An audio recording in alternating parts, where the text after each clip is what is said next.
Oke, Mbak Weni dengar suara kami? Iya, dengar Mbak, dengar. Oke, Mbak Weni gimana tanggapannya atas putusan PT Banten sendiri yang sudah mensahkan bahwa Reski ayah biologis Keke? Alhamdulillah akhirnya pengadilan tinggi memberikan kesempatan dan keadilan bagi saya dan Keke, bagi perjuangan kami bisa menang di titik ini. Mbak udah kasih tahu Keke belum sih Mbak soal ini Mbak?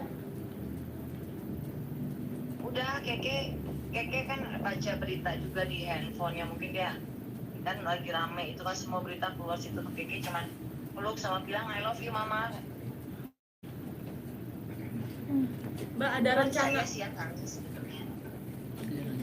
Mbak ada Mbak sepertinya tadi melihat terharu nih. Kenapa nih Mbak, mungkin bisa ceritakan Mbak? Puaskah dengan putusan sekarang dari MK bahwa hasilnya adalah Rizky sang biologi? Gimana Mas? Puas nggak sama hasil putusannya? nggak dengar kali. Iya, alhamdulillah ini sebenarnya kan putusan yang dimauin sama saya, kuasa hukum saya ya, seperti ini, bahwa memang adalah Reski itu ayah biologis dari Keke. Mbak, ada rencana, ada ketakutan nggak sih Mbak pihak dari Reski sendiri perihal kasasi dan yang lain-lainnya mengajukan PK? Kalau dari saya ngobrol sama Mas Ferry, sebetulnya dia mengajukan kasasi itu adalah haknya Reski, gitu kan. Tapi apapun itu yang diminta sama saya dan kuasa hukum kan adalah tes DNA. Kalau melihat dari putusan PT yang baru keluar ini bahwa menetapkan sebelum terjadi tes DNA, menetapkan Reski sebagai ayah biologis Keke. Kalau Reski tidak menerima itu ya silahkan Reski tes DNA. Sebetulnya dari awal kan yang kita minta memang tes DNA, Pak. Mbak, tidak ada masalah. Dia mau kasasi kemanapun, asalkan dia tes DNA, buat saya nggak ada masalah. Mbak, setelah pengakuan ini masih bersikukuh nggak sih Mbak untuk nafkah sendiri? Kalau soal nafkah dan tanggung jawab, saya serahkan ke kuasa hukum ya. Artinya kan kita punya aturan-aturan yang seperti itu. Bagaimana hitungannya itu dari Mas Ferry lah. Dari Mbaknya sendiri buat gimana? Saya yang terpenting adalah ada pengakuan terhadap anak saya. Berarti Ada pengakuan dari ayahnya terhadap Keke bahwa tidak ada yang namanya semua harus disembunyikan, tidak. Semua harus dibuka di depan umum, dan Reski harus mengakui bahwa Keke adalah anak. Dan tes DNA itu sih sebetulnya yang diminta, Mbak. Sesimpel itu kok.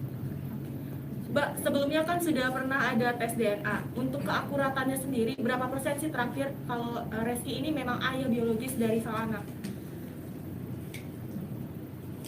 Aku belum pernah ya tes DNA sebelumnya, cuman aku ngobrol-ngobrol katanya 99,9, tapi kan itu tidak dari satu ini aja, dari rambut, dari air liur, ada banyak yang inilah. Saya kurang paham kalau teknis tes DNA sendiri, cuman keakuratannya 99,9 katanya seperti itu. Yang mau disampaikan mungkin kepada pihak Reski kan? Setelah putusan ini, Mbak Weni. Saya nggak ada yang perlu sampaikan ke Reski, cuman saya sampaikan ke Keke. Satu, apapun yang terjadi buat diri saya, buat kami, kalah dan menang di pengadilan itu adalah hal yang biasa. Tapi di sini kepentingan Keke, kebahagiaan Keke adalah di atas segalanya buat saya. Itu aja. Tapi Mbak, setelah putusan ini Keke ada minta segera dipertemukan dengan ayah biologisnya nggak sih? Kita ngikutin aturan aja nanti bagaimana ke depannya, mungkin lebih tanya ke Mas Ferry kan. Kalau apakah Reski berkenan tes DNA dan menerima putusan gitu kan, dan dipertemukan dengan Keke, silahkan. Karena perkara ini kan kita adalah saya mewakili Keke sebetulnya, karena Keke masih di bawah. Oke. Mbak, terakhir Mbak, kalau memang Reski tetap bersikukuh tidak mau mengakui, apa langkah selanjutnya dari Mbak sendiri?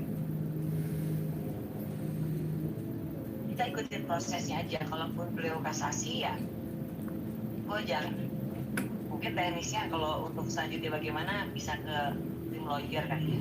Nah, dari Mbak sendiri secara pribadi gimana, mau tetap tempuh proses hukum secara pribadi Saya dari tetap Mbak? ikut dan saya akan tetap jalan karena yang saya perkara ini buat saya adalah kebenaran, bukan masalah apa-apa, bukan masalah, saya cuma menuntut pengakuan untuk kebenaran bahwa Reski itu adalah ayah dari anak saya. Oke, Oke. cukup. Terima kasih.